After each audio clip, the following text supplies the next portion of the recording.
Moja katika mambo ambayo uongozi wa klabu ya Young Africans uliyauliza kwenye kikao, na ni swali ambalo wanachama, mashabiki na wapenzi wa klabu yetu wamekuwa wakijiuliza. Swali gani? Ni kuhusu ripoti ya uchunguzi wa mechi ya Kariakoo Derby iliyopangwa kuchezwa Machi 8. Nini kilitokea hadi ile mechi ikaahirishwa? Hatujawahi kupata ripoti. Nyie hamjui ripoti na sisi hatujui hiyo ripoti. Lilikuwa swali la kwanza kuulizwa kwenye kikao. Ndio nikasema unapokuja kuelezea taarifa ya kikao ni vyema ukaelezea taarifa yote, usiguse nusu nusu.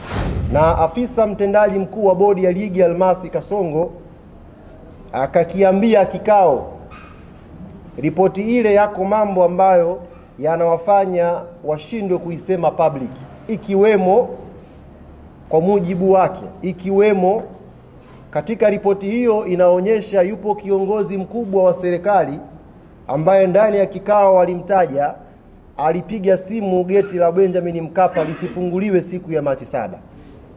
Nashangaa kwenye taarifa yake aliyozungumza na waandishi hajalisema hilo, lakini ndani ya kikao amekiri ripoti iko wazi. Kwa hiyo nitumie fursa hii kuwaambia ndugu zangu waandishi wa habari, kuwajuza umma na Watanzania kwa ujumla, ripoti ya kilichosababisha Machi 8 mechi isipigwe ipo tayari na bodi ya ligi wako nayo. Hawajakuwa na utayari wa kuja kuisema kwa sababu zao, na moja ya sababu amesema afisa mtendaji mkuu wa bodi, yupo kiongozi mkubwa wa kiserikali ambaye alizuia geti la Benjamin Mkapa lisifunguliwe siku ya Machi 7.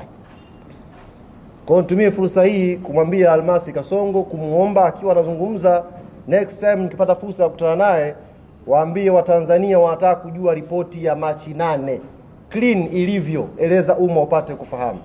Umma hautaki kubaki na sintofahamu.